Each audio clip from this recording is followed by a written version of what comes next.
Bonjour, comment ça va et comment va la santé?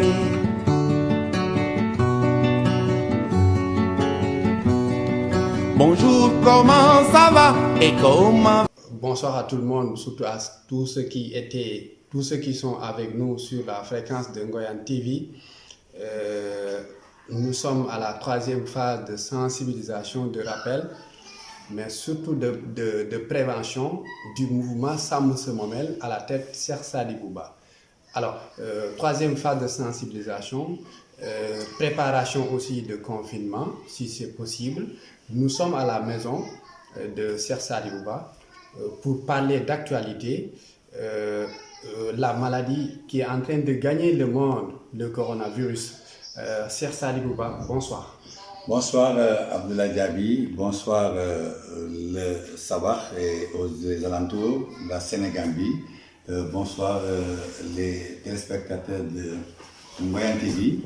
Bonsoir à tous les internautes du monde entier. Voilà. Cheikh Sadibou, merci de cette présentation. Je vous rappelle que c'est le leader du mouvement Sam Se Momel, toujours en action vers la population. Comme on le dit souvent, le président l'a dit, l'heure est grave. Et sur ce, nous sommes avec Cheikh Sadibou Ba pour pouvoir parler de cette maladie qui est en train de gagner le monde. Alors, Cheikh Sadibou, quelle analyse vous allez faire sur cette situation actuelle du pays? Alors, les Sénégalais sont stressés, voilà, surtout le monde rural. Quelle analyse avez-vous fait sur la situation actuelle du pays, ou bien locale? Oui, Diaby, Abdoulaye, je commencerai par dire, comme vous l'avez si bien dit, l'heure est grave. L'heure est grave parce qu'il faudra que les Sénégalais, les populations du Sabah et de la Gambie qui nous entoure, sachent de quoi il s'agit exactement. Il s'agit d'un ennemi qui s'appelle virus coronavirus, qui cause la maladie qui s'appelle Covid-19. C'est une maladie qui, jusqu'au moment où je vous parle, qui n'a pas de vaccin ni de produit curatif. Il n'y a aucun médicament à ce jour qui peut lutter contre cette maladie. Il s'agit de quoi? Il s'agit de lutter contre un ennemi invisible qui cause des dégâts à travers le monde, et cet ennemi est né en Chine. Mais il se propage d'une manière tellement rapide qu'il a atteint tout le monde en 2 mois. Et il a traversé l'océan pour atterrir en Afrique, jusqu'au Sénégal, et heureusement pas encore dans le Saloum. L'heure est grave parce que cette maladie est transportée par l'humain, par tous les êtres humains ont la possibilité de transporter cette maladie et de le transmettre à leur famille, à leurs voisins, à ceux qu'ils rencontrent dans la rue, à ceux avec qui ils partagent les voitures, les réunions et dans toutes les occasions de cérémonie, toutes les occasions qui réunissent les hommes. Donc, il s'agit de quoi? Il s'agit de faire attention. Il s'agit de faire la prévention. Il s'agit de se laver les mains de manière plus pratique avec l'eau de javel ou avec du savon. Et plusieurs fois dans la journée, si c'est possible. Les enfants transportent ce virus qui n'est pas très agressif contre les enfants, mais ils le transmettent à leurs parents et à leurs voisins. Ça ne veut pas dire que ce virus ne peut pas faire du mal aux enfants, mais ils le supportent mieux, mais ils le transmettent quand même aux autres populations. Donc, il faudra que nous respections les consignes d'hygiène qui ont été données par les agents de santé et les personnes qui sont chargées de sensibiliser toutes les populations. L'heure est grave parce que le monde actuellement est mobilisé, dont le Sénégal également, avec eux à la tête duquel le président de la République, son Excellence Macky Sall, son équipe, le gouvernement, l'administration territoriale, les collectivités territoriales, les personnalités du Sénégal, politiques, les chefs religieux, tout le monde est mobilisé pour que nous puissions gagner ce combat. Mais pour que nous puissions gagner ce combat, les médecins sont formels. Il faut que nous allons vers le confinement total. Les médecins sont formels sur ce plan-là. Ils le disent, ils le répètent, et nous les entendons le dire. Certainement, le Sénégal est l'un de ces pays qui est spécifique, dont le confinement sera très, très, très difficile. Mais il va falloir que nous nous préparions psychologiquement, et financièrement, économiquement, et surtout avec de l'alimentation pour que les gens puissent rester chez eux. Très bien, très bien, très bien. Avec de l'alimentation, il a dit, pour qu'on puisse rester à la maison. Avant cela, Serge Sadibou, on a vu que les autorités administratives ont pris des décisions, à savoir de respecter les règles d'hygiène, de se laver les mains fréquemment, de ne pas se saluer, de ne pas se regrouper. Et ce qu'on appelle le couvre-feu, premier pas, si je peux appeler ainsi, du gouvernement. Mais jusqu'à présent, Serge Sadibou, on se rend compte que les Sénégalais ne respectent pas les règles d'hygiène non seulement, mais aussi, c'est très difficile de les faire entrer à la maison la nuit. Et si on va aller probablement à ce que vous appelez le confinement total, est-ce que cela ne va pas poser des problèmes, surtout le monde rural? Oui, au niveau du monde rural, surtout ici à Médina Sabakh et aux environs, nous demandons aux gens de se discipliner, de respecter les consignes d'abord. Mais nous demandons surtout aux autorités, nous lançons un appel solennel aujourd'hui, aux autorités locales, aux autorités nationales, aux chefs religieux, aux gens qui ont la possibilité d'aider. Parce qu'on ne peut pas se confiner quand on n'a pas de quoi donner à ses enfants de la nourriture. Les 3 repas, certes, vont disparaître bientôt, les gens vont s'adapter, mais il va falloir au moins qu'ils aient 2 repas dans la maison. Et ça, au niveau du Saloum, au niveau du Sabakh, il y a des gens qui n'ont même pas à manger pour demain et même pour ce soir. Donc tout le monde doit savoir que ce combat-là, nous le gagnerons ensemble ou nous le perdrons ensemble et nous périrons. Et pour le gagner, il va falloir que tout le monde mette la main dans la poche, à commencer par l'État, les collectivités territoriales, les chefs religieux et toutes les organisations socio-professionnelles qui gardent actuellement des réserves d'argent ou de nourriture. Parce qu'il s'agit de quoi? Il s'agit de donner aux gens de quoi manger pour rester à la maison. On ne peut pas demander à un tailleur, on ne peut pas demander à un menuisier, on ne peut pas demander à un chauffeur de rester chez lui alors que sa dépense de demain, il ne le garde pas avec lui. Donc les gens doivent savoir que la solidarité, on doit huiler encore. Le Sénégal est un pays de solidarité, un pays de teranga, nous devons le montrer pratiquement. Et comment le montrer? Il va falloir que les gens pensent à la nourriture.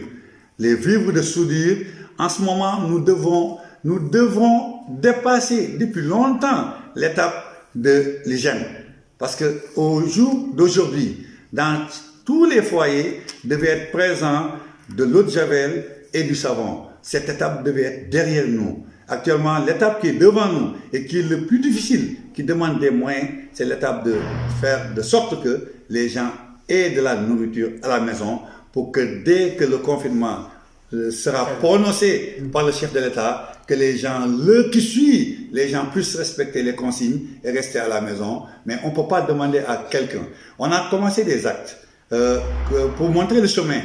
Ici, à Médina Sabakh, on a essayé d'aider les gens qui dépendaient, dont le quotidien dépendait directement du transport entre Médina Sabakh et Farafenni.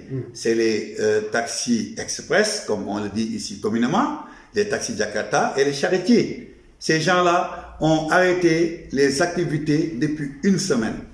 Ils n'ont plus de revenus. On a essayé de faire la pédagogie de l'action. On a donné à ces gens-là de la nourriture, du riz, mais tout en demandant à l'État, aux gens, aux ressortissants du Sabakh, qui ont les moyens un peu, aux collectivités territoriales, aux organisations socio-professionnelles, aux ASIFOR. Ces gens-là, on n'a même plus besoin de garder un sou dans les caisses d'une quelconque organisation, parce que si on périt de cette maladie, ça ne va plus servir à quelque chose. Toutes les caisses des associations doivent servir au jour d'aujourd'hui à donner les gens à manger pour qu'ils puissent rester chez eux.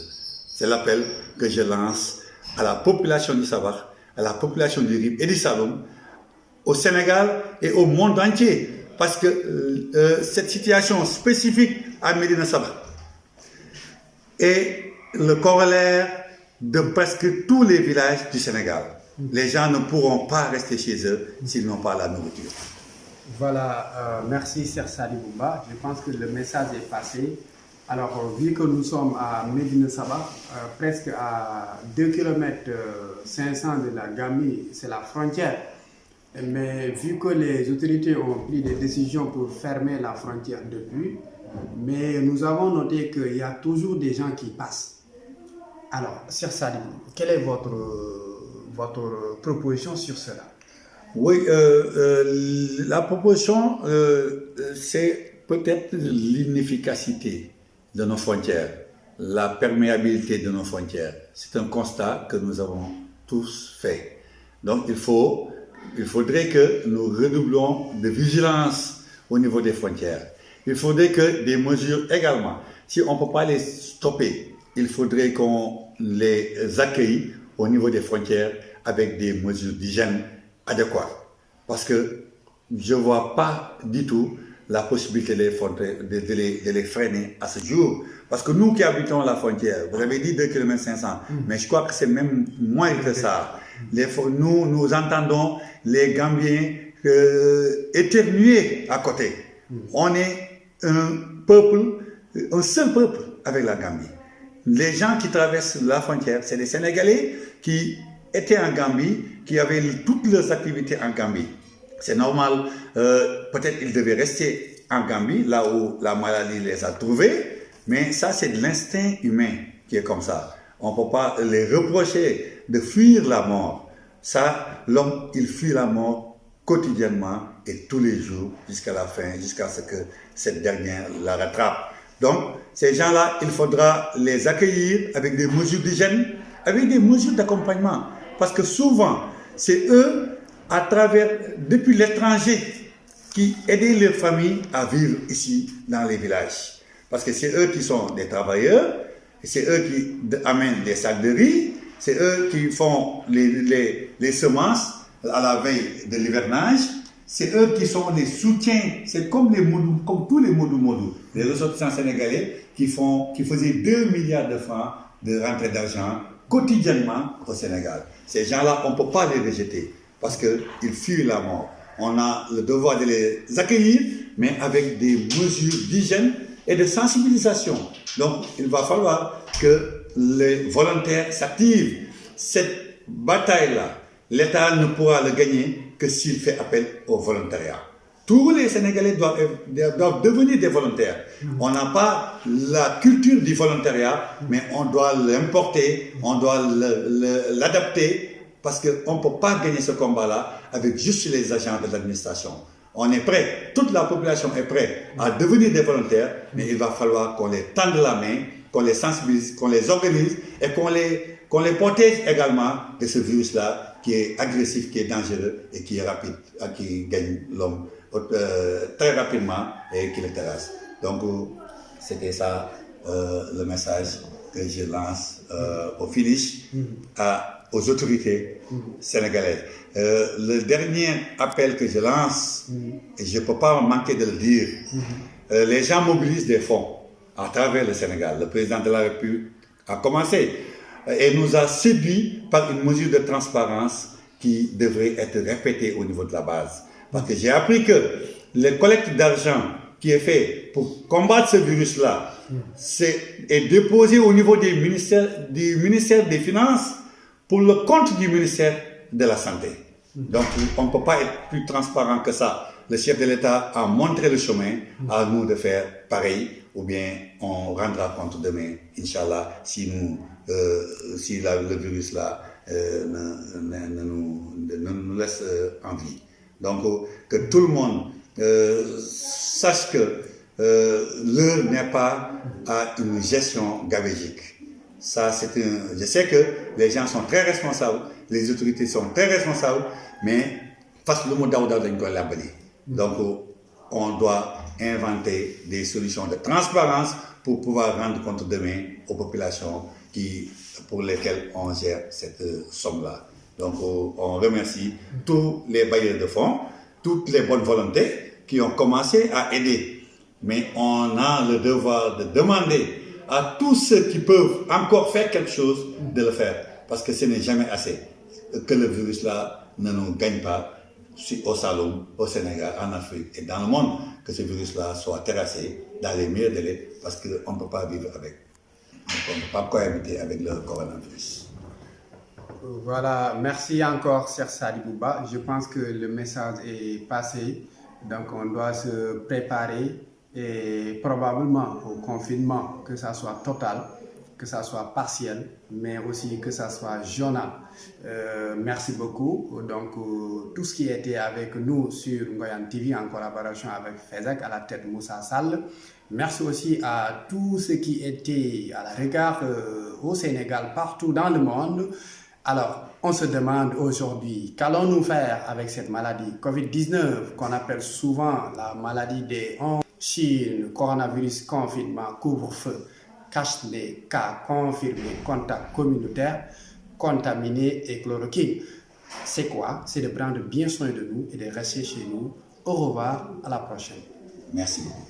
Mieux vaut prévenir qu'essayer de guérir. Bonjour, comment ça va et comment va la santé?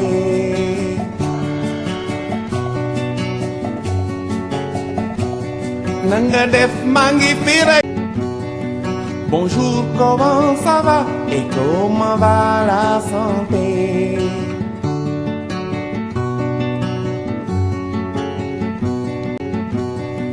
Bonjour, comment ça va et comment va la santé? Bonjour, comment ça va et comment va la santé?